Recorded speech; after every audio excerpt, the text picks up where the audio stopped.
Welcome back to another episode of the Alaska Bourbon Cabin. It has been brutal here in Alaska. I know I have sympathy for y'all down in the lower 48 because I know it's been cold down there too.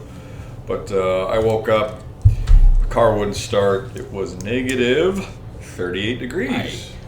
I got stuck. I was in Fairbanks last night, yesterday. It's even colder right there. So when I landed, it was negative 47. Oh. Negative 57 with the wind chill. Guys, it is brutal cold up here right now. It's and this is abnormal for us. Like to put it out there, we're not always this cold, but man, it is. So we thought, hey, what's the best way to spend a day that would you don't want to be outside? A witch's tit would feel warm in comparison to the crap we've been dealing with. So, of course, this won't come as a surprise. The best way to deal with ice cold days is with a bourbon, specifically by the fireside, which brings us to this episode, which is our top 5 winter bourbons. Yep.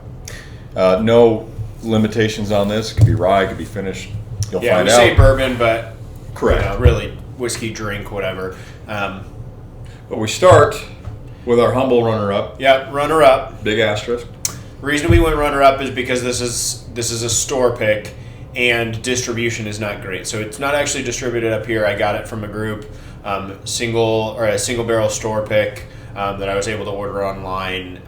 It doesn't seem all that hard to get that I read about, but I don't think the distribution is there. So let us know if it's something you could find every day in your store, and if so, lucky you. But we have Fiddler, Georgia Heartwood? Yep, the Georgia Heartwood, the ASW.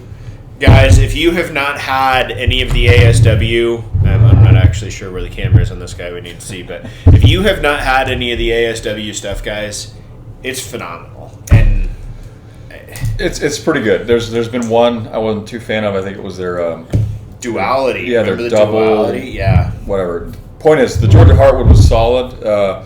It's cold out there, and this is reminiscent of, Georgia Heartwood, that Deep South kind of feel. That what do you say? Tennessee Hug, Kentucky Hug. Kentucky Hug. Thank you. Yeah. Yeah. So this guy's coming in. So 57.3% ABV. So what is that? 114.6. I don't know if you guys can see on the video how dark this is, but it's got the proof. It's big. It's chewy, and it's what you want when it's negative 47 now. It warms up the soul. Yep. So there's our runner-up. Next one, I do want to, before we show you guys, I do want to say that we put this one in because of the hype it's getting right now. That's true. I can't say that we have been as rah yay about it, but we're trying to get there. We're trying to figure out what everybody has to say about it, and so because of that, it's going to take the number 5 spot. Elijah Craig C923. Solid, guys. There's so much on it right now. Everybody's raving about it. 133 proof. Coming in at over 13 years. And if you guys keep up and are the real nerds here, this is an A23 batch, not an A22. So for what it's worth. But that's taking our number 5 spot.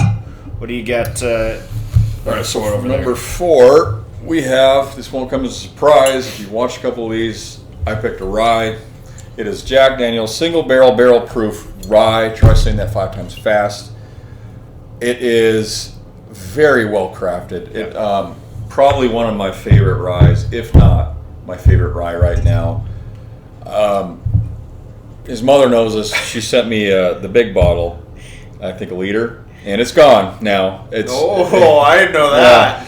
When it's cold outside, if you're a fan of rye spice, this is it. It's and from what I know, it's highly available in the lower 48. It's right.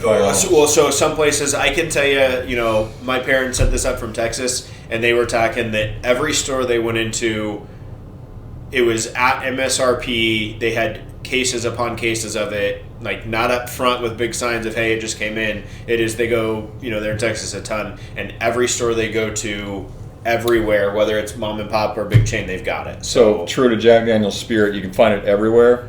But guys, I'm telling you, if you like rye spice, this is the most well-crafted, well-rounded rye spice there is. Pairs perfectly, sitting by a fire, looking outside, and being like, man, it sucks to be out there. So what do we got next? Number 3, one that I brought in, new bottle as of very recent, the new Found North Peregrine 20 year. So we were huge fans of it. It seems like everybody is that we're reading is huge fans of it. The reason it's only taking the number 3 spot is expensive, availability, and so it's kind of one of those that's like pulling out a an allocated bottle to just drink on a daily basis when it's this cold. It's kind of tough to do, but it's too good for being this year's bottle to not make the cut. It finds its way in your glass more often than a bottle of that rare shit.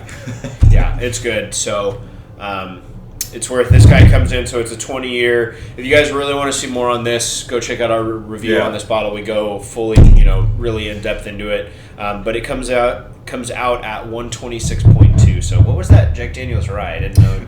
I didn't even see the proof of that. That one comes out at 129.8. Okay. So it's also hot, which is a plus if you ask Dylan. What do you got in the number 2 spot for us? All right, number 2, Good Times, double oaked. Ooh. This one's coming in at 58%, 116 proof. This is because of that double oaky feel, I feel like this is one you can almost kind of put in the flask and sip outside there when you're having to bring in firewood or, God forbid, chop firewood in this weather.